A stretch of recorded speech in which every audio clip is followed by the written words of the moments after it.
What's going on, my fellow Cronians? It's your dog Scooby, and I'm back with another LolCow TCG deck building video. And in this one, we're going to be going over my token LolCow deck build. And for those who just want to skip through and see all the cards we're going to be taking today, I'll throw up a timestamp now. And with that being said, before we get started, we got a update to TTS last night, which included a bunch of brand new cards. And some of those are actually going to end up in this deck build, and I can't wait to go over them for y'all. Y'all already know what I like to do. We like to start off with the 5 cards. We're limited to only 1 per deck, that being the Pot of Mead, Server Outage, Pickle Quest, Happy Thanksgiving, and Raxmas Arrives. Moving on to our trickery cards, we have the Vitamin CWC, and this card is only limited to 2 a deck, so we're going to be taking the max we can. Of course, 2. 3 Goat Wires, 2 Raxian Rage, 3 Dua, and lastly for our trickery, we're going to be taking the brand new boss fight cards, and we're going to take 2 of them. Moving into our magic cards, we have 2 Conway Chili Slot Massacres, and 2 Blow the Bullhorn. Moving on to our trap cards, we're going to be taking 3 of the Troll Waves, and from our newly updated 2-player decks, we have the Look Here Listen, and we're going to be taking 2 of them. For our item card, we're going to be taking 2 of the 1 medallion, which is the maximum that we can. And for our den cards, we're going to be taking the newly updated Clock Tower Dream House, and we're going to take 2 of them. Now that we've got all that out of the way, let's go ahead and move into our character cards. We're going to be taking 2 Super Movie Bobs, 2 CW Chan Envoy of the Beginning, 2 Santa Bugs, 2 CW Chan Visionaries, the newly updated Savior and Creator, 3 of them. And from the new Tiger King set, we're going to be taking 2 of Joe Exotic the Tiger Kings. Moving on into our other character cards that don't create tokens themselves, we're starting with the False Tiger King of Acronia. We're going to be taking 3 of these. 3 Barb of Chris Chanstein. And right next to it, 3 Chris Chansteins. And to finish us off, we're going to be taking 3 Blue Spike Trolls, 2 Homeless Mustard, and 2 Airsoft Fatty.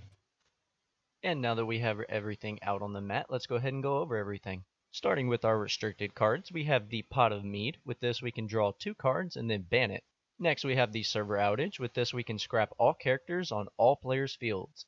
The Pickle Quest. With this, we can search our deck for any card that we want and then add it straight to our hand and shuffle our deck.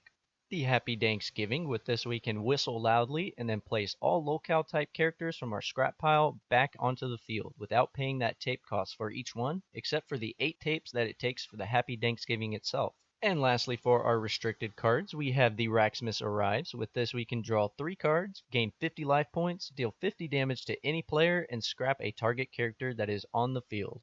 Moving into our trickery cards, we're starting with the Vitamin CWC, and again, this one is limited to only 2 per deck. And whenever we see an X on a card, that just means however many tapes that we would like to use to play this card. So we have 2 options to choose from. We can either draw X amount of cards and then lose 25 life points for each card drawn, or we can deal 20 times X damage to any character or den. Now onto our cards without restrictions, we have the Project Goat Wire. And when you call out this card, you can create a goat token on your field with dash, 40 attack, and 10 health. If that token dies, then you create another copy of that token until the end of your outro. So essentially this is like a server outage just on your opponent's side of the field. Next up we have the Raxian Rage, and since this is obviously a LolCow deck, we can use this. So with this we can deal 50 damage to any target, or we can pay an additional 5 tapes, so 6 tapes in total, to deal 100 damage to any target instead. Next we have the Dua. And with this, we say Dua and negate any card that our opponent plays from their hand, then send it straight to their scrap pile. And lastly, for our trickery cards, we have the brand new boss fight card. With this, we yell, "It's a lie," then choose 2 characters on the field, and both characters deal damage to each other equal to their attack power. So this is really similar to a Fight Me IRL, with the differences being that this is a trickery and the Fight Me IRL is a magic card. So we can play this one on either player's turn. And one very good use that we can use for this card is that we can actually have 2 of our opponent's characters declare beatdowns on each other. So for 2 tapes, we could be taking out 2 characters, and that would put our opponent at a big disadvantage. Moving into our magic cards, we have the Conway Chili Slot Massacre. This is the same as a server outage, with the only difference being that we scrap all non-Chungus type characters that are on the field. And lastly, for our magic cards, we have the Blow the Bullhorn. With this, we make a bullhorn sound, then search our deck for a LolCow with a tape cost of 3 or less, and place it onto our side of the field in the spun position. Moving into our trap cards, we have the Troll Wave. With this, we can scrap a target character when it declares a beatdown, and our opponent gets to create 3 troll tokens with 10 attack and 10 health on their side of the field. So you may be able to scrap a powerful card with this, but on the other hand, your opponent will have 3 extra characters to use now. And for our last trap card, we have the new Look Here Listen from the 2-player sets. And with this, we can flip it when an opposing character enters the field, and if we do, we return the character to its owner's hand if it has less than 50 attack power. So this card can really help us in creating a big disadvantage for our opponent. Moving into our item card, we have the 1 medallion. So with this, we pay 2 tapes to put it onto the field, and then to attach it to a character, if it is not a CWC type character, it costs 3 tapes. But if it is a CWC type character, it costs 0 tapes to attach it. So with this, attached character gains spin. So what that means is that our character will not be able to declare any beatdowns or have any interceptions. But we get to place a Sonichu token with 40 power, 40 health, and dash onto the field. And if it is a character that is a CWC type, we get to make an additional Sonichu token as well as draw 1 card.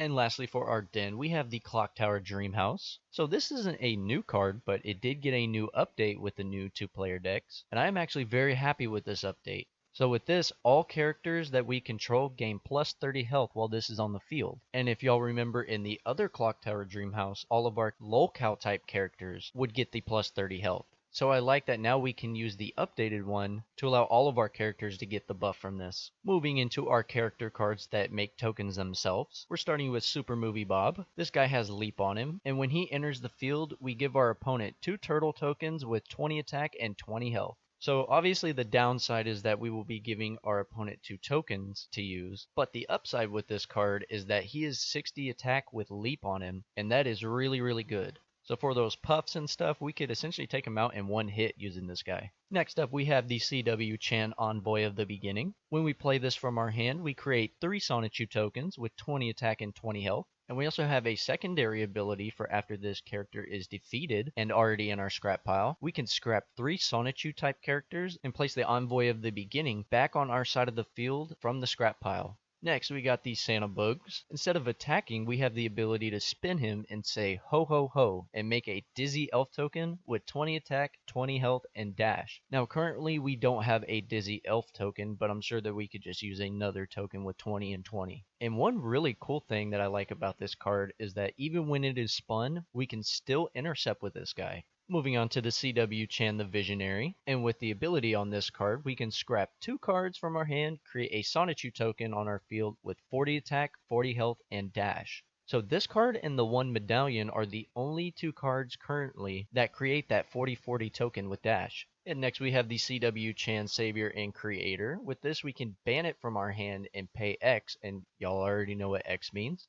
And we can create that many Sonichu tokens with 20 attack, 20 health, and dash. And this is the updated art coming with the new 2-player sets. And lastly, for our characters that create tokens themselves, we have Joe Exotic the Tiger King. With this card, instead of declaring a beatdown, we can spin him and create a 50-50 Tiger type token with dash. And this token is now going to be the strongest token in the game. And of course, to use this card's ability, we must say that text in green. I'm gay as a $3 bill.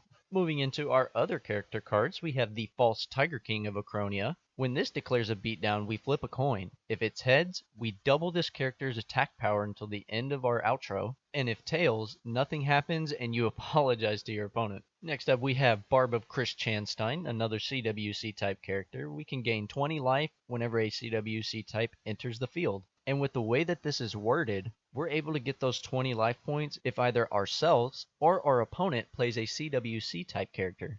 And next we have Chris Chanstein. With this, we can moan like the undead to call it from our scrap pile as though it was in our hand already. So as long as we have 2 tapes, we can just constantly revive this thing. Next up is the Blue Spike Troll. It's got dash on it, and this character deals double damage to other characters in combat. So if we declare a beatdown on a character, that 30 damage would actually do 60, but if we're attacking for life points, it would only do that 30 damage. Moving on to the Homeless Mustard, when this enters the field, we say you hit my bike and then gain 30 life points. And last but not least, we have the Airsoft Chungus. When this enters the field, we gain 100 life points since we don't do the dollar effect over TTS. With my knowledge of the game so far, I really do feel that tokens are a very powerful meta to use, especially if your opponent isn't able to take care of them fast enough. Once you start getting a couple tokens on the field, there's really not much that your opponent can do to wipe them out, except maybe like a server outage, a chili slop, or a goat wire, so they can be difficult to deal with. And not only are we taking 6 individual type characters who create tokens themselves,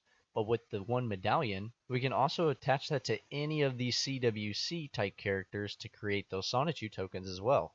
I'm really enjoying the rework of some of the cards and the new additions that have come to us, and I can't wait to dive into them further. So like normal, here's just a little overhead view of all the cards we're going to be bringing with us today. Hope y'all have fun using this one, and I'll catch you in TTS. See ya!